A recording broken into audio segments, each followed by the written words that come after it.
வணக்கம் மக்களே, it's me சலு. இன்னைக்கு நம்ம என்ன பார்க்க போறோம் அப்படின்னு பாத்தீங்கன்னா, இந்த உலக வரலாற்றுல 2 முறை முழுவதும் அழிக்கப்பட்டு, அதே மாதிரி 23 முறை முற்றுகையிடப்பட்டும், 44 முறை கைப்பற்றப்பட்டும், மொத்தமா வரலாற்றுல 52 முறை தாக்கப்பட்டிருக்கு. பல மன்னர்களால அதிக முறை கைப்பற்றப்பட்ட ஒரு இடமாகவும், பல முறை சேதப்பட்டு மீண்டும் முழுவதும் அழிக்கப்பட்டு மீண்டும் கட்டப்பட்ட ஒரு இடமாகவும் இந்த உலகத்தோட ஆரம்ப வரலாற்றிலிருந்து இன்னைக்கு வரைக்கும் பல நாடுகளுடைய போர்கள் நடக்கக்கூடிய ஒரு முக்கிய இடமாகவும், மத்திய கிழக்கு ஐரோப்பிய வரலாற்றுக்குரிய இருதயமா இருக்கக்கூடிய ஒரு இடம் தான் ஜெருசலம். ஜெருசலமோட முழு வரலாற்றையும் இந்த வீடியோல நம்ம பார்க்க போறோம். அதுக்கு முன்னாடி என்னோட சேனலை சப்ஸ்கிரைப் பண்ணாதவங்க சப்ஸ்கிரைப் பண்ணிட்டு வந்து பாருங்க. வாங்க வீடியோக்குள்ள போலாம்.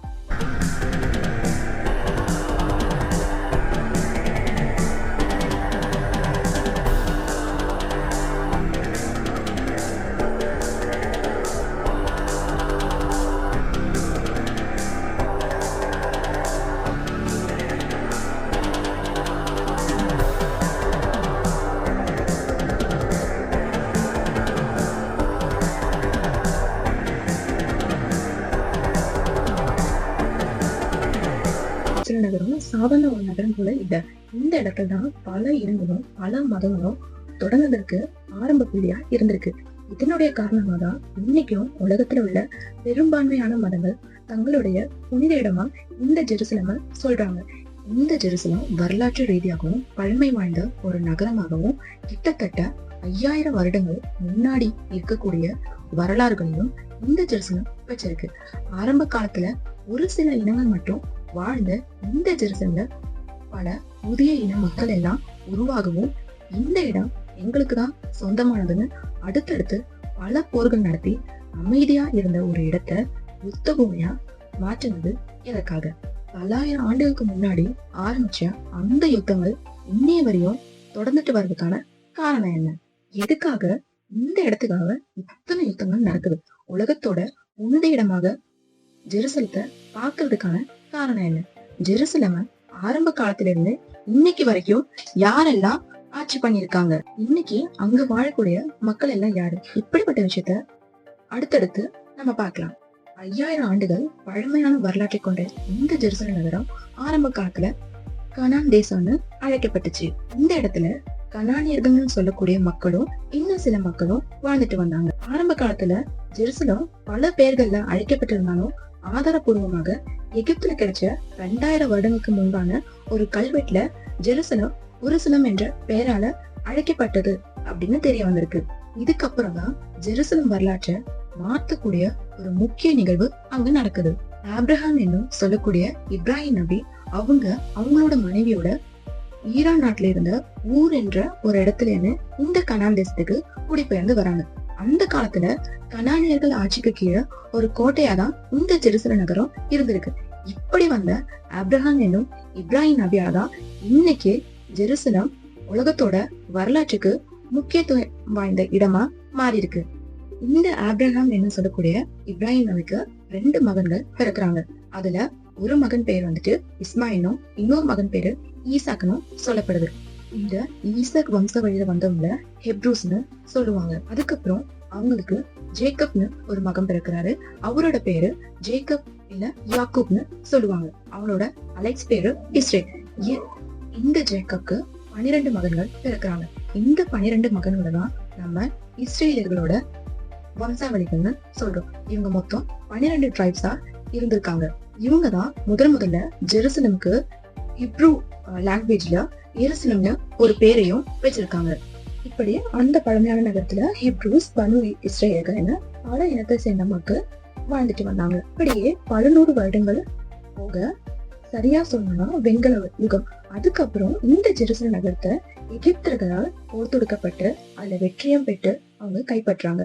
அதுக்கப்புறம் அந்த ஜெருசலத்துல இருந்த மக்கள் எல்லாம் அவங்க தங்களோட அடிமையா தங்களோட நாட்டுக்கு கூட்டிட்டு போறாங்க. இப்படி எகிப்துக்கு அடிமையா கொண்டு போகப்பட்டவர்கள் ஹிப்ரூஸும் இஸ்ரேலியர்களும் தான்.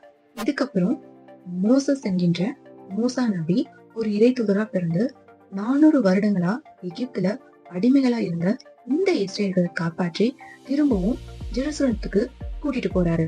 அப்படி போகும்போதுதான் இஸ்ரேலுக்கு தோரா என்ற ஒரு இறை வேதமும் இறை தூதர் மூசா வழியா கொடுக்கப்படுது. இங்க இருக்குன்னா மூசாக்கு அப்புறம் ஜூடாயிசம்னு சொல்லக்கூடிய ஒரு இஸ்ரேலிய மதமும் உருவாகுது. இப்படி சில வருடங்கள் நல்லா இருந்த ஜெருசலம் நகரத்துல திரும்பவும் உள்நாட்டு பிரச்சனைகள் அதிகமாக வருது.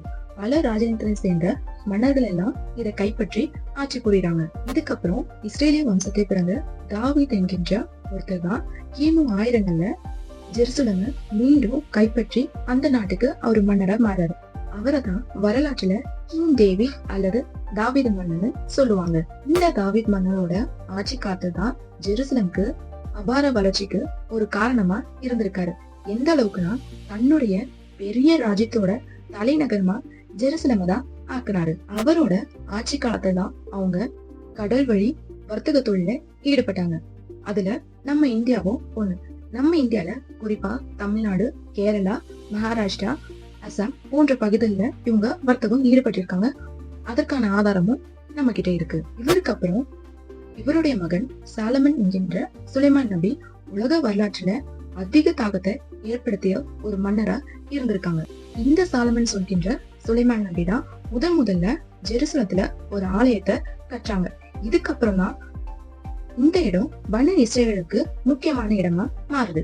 அதுக்கப்புறம் அவரோட காலத்துக்கு அப்புறம் பல மன்னர்கள் இந்த ஜெருசலமை ஆட்சி பண்றாங்க. அப்போ உள்நாட்டு மக்களிடையே ஏற்பட்ட பல பிரச்சனைகளும் காரணமாக தாவீதோட அந்த பெரிய ராஜ்யம் 2ஆ பிரியுது. ஒண்ணு கிங்டம் ஆஃப் இஸ்ரேலும் இன்னொன்னு கிங்டம் ஆஃப் ஜூடாயிசனும். இப்படி 2 தனித்தனி பெரிய நாடுகளாக உடைஞ்சு போகுது. இதுல ஜெருசலம் நகர் கிங்டம் ஆஃப் ஜூடாயிஸ்க்கு தலைநகரமா மாறுது. இப்படியே சில வருடங்கள் தனித்தனி ராஜ்யங்களாக இஸ்ரேல்கள் ஆட்சி பண்ணிட்டு வராங்க. அப்போதான் முதல்ல பாபிலோனியர்கள் கிங்டம் ஆஃப் ஜூடாயிஸ் என்னும் இடத்தை கைப்பற்றி அவங்களோட கட்டுப்பாட்டுக்குள்ள கொண்டு வராங்க. அடுத்ததா அசிரியர்கள் கிங்டம் ஆஃப் இஸ்ரேல இன்னொரு பகுதியை தங்களோட கட்டுப்பாட்டுக்குள்ள கொண்டு வராங்க. இதுலதான் அந்த 12 வம்சாவளியில 10 வம்சாவளிகள் இந்த கிங்டம் ஆஃப் இஸ்ரேல இருந்ததாகவும் வரலாற்று தகவல்கள் சொல்லப்படுது. அதுக்கப்புறம் அசிரியர்கள் அங்க போர் புரிந்து அங்க உள்ள மக்களை நாட்டை விட்டு துரத்திட்டாங்களோ, சில பேரை கொண்டுட்டாங்களோ நம்பப்படுது. இல்ல பாபிலோனர்களால் கைப்பற்றப்பட்ட இடத்துலதான் ஜெருசலம் நகரம் இருக்கு.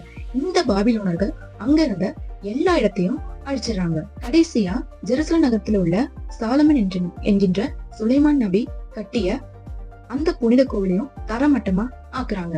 அது மட்டும் இல்லாம அங்க இருந்த இஸ்ரேலியர்களை தங்களோட நாட்டுக்கு அடிமையாகவும் கூட்டிட்டு போயிடுறாங்க. இப்படியே சில வருடங்கள் போக இதுக்கப்புறம் பெர்ஷியன்ஸ் என்ன சொல்லக்கூடிய பாரசீகர்கள் இந்த பாபிலோனர்களை வீழ்த்தி ஜெருசலமை தங்களோட கட்டுப்பாட்டுக்குள்ள கொண்டு வந்துடுறாங்க. அதுல சைரஸ் த கிரேட் என்கின்ற பாரசீக மன்னர் தான் யூதர்களை திரும்பவும் தங்களோட நாட்டுக்கு வர அனுமதியும் கொடுக்கிறாரு. அது மட்டும் இல்லாம தங்களுடைய புனித ஆலயத்தை திரும்ப கட்டுறதுக்கு அனுமதியும் கொடுக்கிறாரு. இப்படி இருந்த ஜெருசலம் நகரம் பல 100 ஆண்டுகள் கழிச்சு சரியா கிமு 30கள்ல டேரியஸ் என்னும் பாரசீக மன்னரை வீழ்த்தி அலெக்சாண்டர் த கிரேட் என்னும் மன்னர் ஜெருசலம் நகரத்தை கிரேக்க ராஜ்யத்துக்கு கீழே கொண்டு வராரு. இந்த காலகட்டங்கள்ல தான் கிரேக்க கலாச்சாரம் அதிகமாக ஜெருசலம் நகரத்துக்குள்ள பரவுது.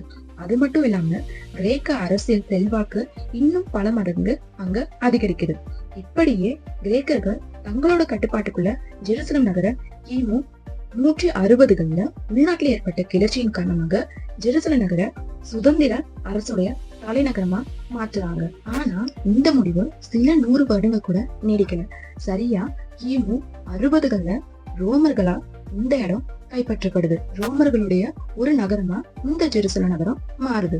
இந்த காலங்கள்லதான் யூதர்களுக்கும் ரோமர்களுக்கும் இடையில போர் நடக்குது. இந்த போர்ல தான் ரோமர்கள் யூதர்களை தோக்கடிச்சு யூதர்களுடைய 2வது ஆலயத்தை தரமட்டமா ஆக்குறாங்க. அது மட்டும் இல்லாம யூதர்களை ஜெருசலம் நகரத்துக்கு வரத்துக்கு முழுமையா தடையும் விதிக்கப்படுது. அதுக்கப்புறம் இந்த ஜெருசலம் என்ற பெயரை ஏலியோ கேபிட்டோலியாம் என்ற பெயரா மாற்றப்படுது. இப்படியே ரோமானிய ஆட்சிக்கு கீழே இருந்த இந்த ஜெருசலம் நகரம் அடுத்ததாக பைசாண்டி பேரரசுடைய கட்டுப்பாட்டுக்குள்ள வருது. அதுக்கப்புறம் இந்த ஜெருசலம் நகரம் முழுவதுமா கிறிஸ்தவர்களுடைய முக்கியத்துவம் வாய்ந்த நகரமா மாற்றப்படுது. அதுலயும் குறிப்பா கான்ஸ்டான்டைன் மன்னர் தேவாலயம் கட்டுறதுக்கு சம்மதமும் தெரிவிச்சதுக்கு அப்புறம் தான் அங்க ஒரு பெரிய மாற்றமே ஏற்படுது. அது மட்டும் இல்லாம கிறிஸ்தவர்களால் இந்த இடம் புனிதமா பார்க்கப்பட காரணம் என்னன்னா அந்த இடத்துலதான் இயேசு என்கின்ற ஜீசஸ் தன்னுடைய வாழ்க்கையோட பெரும் பகுதிய ஜெருசலம் நகரத்துல தான் வாழ்ந்திருக்காரு. அது மட்டும் இல்லாம அவர்களுடைய பைபிள்ல சொல்லப்படுற மாதிரி இயேசுவோட முன்னோர்கள் ஆபிரகாம், மோசஸ் எல்லாமே இங்கதான் அவங்களோட வாழ்க்கையோட பெரும் பகுதியை வாழ்ந்திருக்காங்க.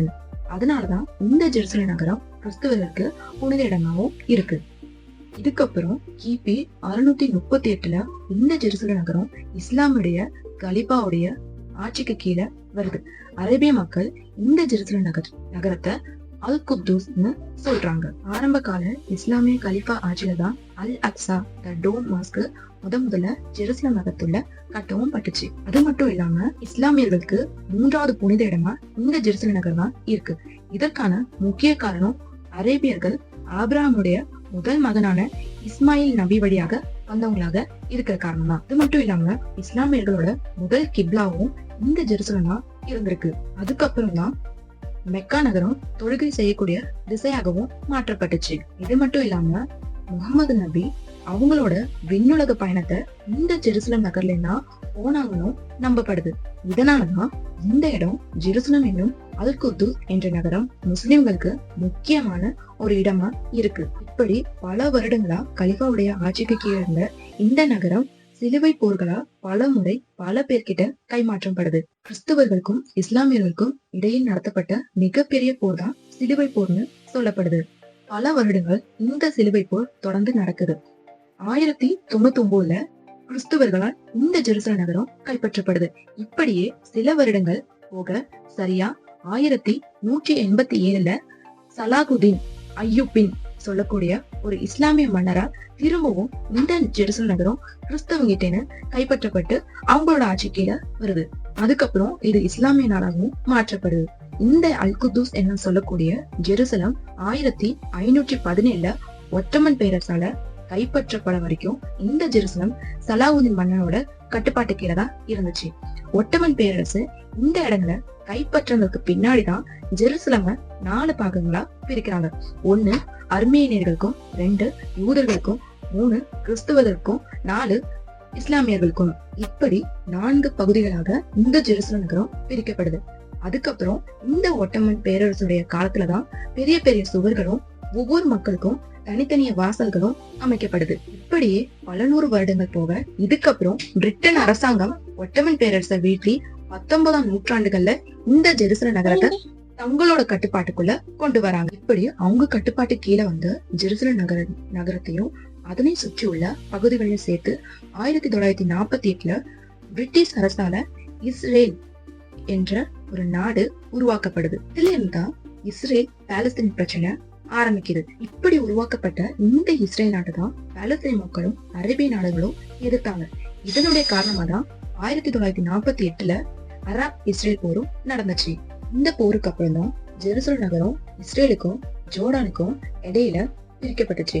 இதுக்கப்புறம் 1967 6 நாட்கள் அரேபியர்களுக்கும் இஸ்ரேலுக்கும் இடையான போர் நடக்குது.